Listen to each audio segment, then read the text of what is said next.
നമ്മൾ ഇതുപോലുള്ള ആദർശ സമ്മേളനങ്ങളൊക്കെ നടത്തുന്നത് ആരെങ്കിലും ഒരു വിഭാഗത്തിൽ ആക്ഷേപിക്കാൻ വേണ്ടിയല്ല.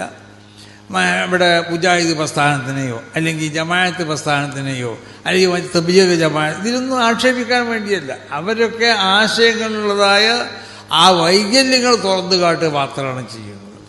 അപ്പോൾ പിന്നെ സമസ്ത കേരള ജമീയത്തുൽ ഉലമയുടെ ഈ ആദർശ സമ്മേളനങ്ങളെ അതിനെ എന്തെങ്കിലും നിലക്ക് വിമർശിച്ചുകൊണ്ട് പറയുന്നതായ പലരും ഉണ്ടാവും. ചിലപ്പോൾ അതൊക്കെ അങ്ങനെ തന്നെയാണ്. ചിലപ്പോൾ ഏത് നല്ലതിരിക്കും അതിനെ ചീത്തയാക്കാൻ വേണ്ടി എപ്പോഴും അതിന് പിന്നിൽ ശൈത്താനിയാവുന്നതായ പ്രവർത്തനങ്ങൾ നടന്നുകൊണ്ടേയിരിക്കും. അപ്പോൾ അതുകൊണ്ട് നിങ്ങളോടൊക്കെ പറയാനുള്ളത്, സമസ്ത കേരള ജമീയത്തുൽ ഉലമ എന്ന ഈ മഹത്താവുന്ന പ്രസ്ഥാനം ഇത് നമ്മളെ ദീനിനെ സംരക്ഷിക്കുന്ന പ്രസ്ഥാനമാണ്, ഒരു സംഘടനയാണ്. അതിൻ്റെ പിന്നിലെല്ലാവരും അണിനിരക്കുക, അതിനുവേണ്ടി പ്രവർത്തിക്കുക. അതാവണം നമ്മളെ ഏറ്റവും പ്രധാനപ്പെട്ടതായ ലക്ഷ്യം. അത് നമ്മളെ ആഖിറത്തിലേക്കുള്ളതായ ഒരു പാലാടത്. ആഖിറത്തിൽ നമ്മളെ വിജയത്തിലേക്ക് ആവശ്യമാവുന്നതായ അതിൻ്റെ നിർദ്ദേശങ്ങളും അതിൻ്റെ ഉപദേശങ്ങളും ഒക്കെയാണ് സമസ്ത കേരള ജമീയത്തുൽ ഉലമ ചെയ്തുകൊണ്ടിരിക്കുന്നത്. അതിന് വേണ്ട അറിവുകളാണ് നിങ്ങൾക്കൊക്കെ നൽകിക്കൊണ്ടിരിക്കുന്നത്. അതിനെ അന്നൽക്ക് നമുക്ക് നേരത്തെ നൽകാൻ പറ്റിയ മഹത്തുക്കളാവുന്ന മഹാന്മാരായതും ഈ സംഘടന ഇവിടെ സ്ഥാപിച്ചിട്ടുള്ളത്. അതുകൊണ്ട് പ്രശ്നങ്ങൾ പലതും ചിലപ്പോഴുണ്ടാവും, പല വിമർശനങ്ങളുണ്ടാവും, പല എതിർപ്പുകളുണ്ടാവും. ഇതൊന്നും വകവെക്കാതെ സമസ്ത കേരള ജമീയത്തുൽ ഉലമയ്ക്ക് വേണ്ടി ഓരോരുത്തരും പ്രവർത്തിക്കുക.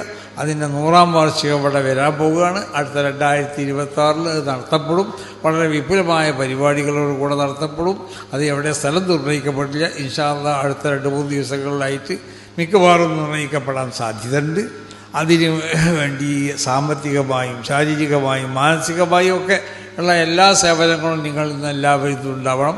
അള്ളാഹു സുബ്ഹാനഹു വ തആല അള്ളാഹുവിൻ്റെ വജഹിന് വേണ്ടി മാത്രം പ്രവർത്തിക്കുക. അതാ എല്ലാവരോടും പറയാനുള്ളത്. ഇഖ്ലാസോടുകൂടി മാത്രം പ്രവർത്തിക്കുക. ആരെങ്കിലും നമ്മളെ പൊക്കി പറഞ്ഞാൽ ആ പൊക്കി പറഞ്ഞതുകൊണ്ട് നമ്മൾ സന്തോഷിക്കേണ്ട. ആരെങ്കിലും നമ്മളെ ഇകഴ്ത്തി പറഞ്ഞാൽ ആ ഇകഴ്ത്തി പറഞ്ഞുകൊണ്ട് നമ്മൾ ദുഃഖിക്കാനും പാടില്ല.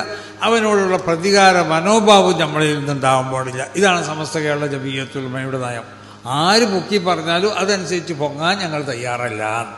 ഒന്ന്. രണ്ടാമത്തത്, പൊക്കി പറഞ്ഞതിൽ നമുക്കൊണ്ട് സന്തോഷമില്ല. അതോടൊപ്പം നമ്മളെ ഇകഴ്ത്തി പറഞ്ഞാൽ ആ ഇകഴ്ത്തി പറഞ്ഞതിന് നമുക്ക് ദുഃഖവുമില്ല. ഇകഴ്ത്തി പറഞ്ഞത് കൊണ്ടിട്ട് ആ ഇകഴ്ത്തി പറയുന്നവനെ ഏതെങ്കിലും നിലക്ക് അവരെ ശിക്ഷിക്കാനോ അവനെ ഉദ്ധരിക്കാനൊന്നും നമ്മൾ മെനക്കെടാറുമില്ല. ഇതാണ് സമസ്ത കേരള ജമീയത്തുൽ ഉലമയുടെ മഹാന്മാരാവുന്ന മശായിഖന്മാർ, ഉസ്താദന്മാർ നമുക്ക് നൽകിയതായ നിർദ്ദേശം.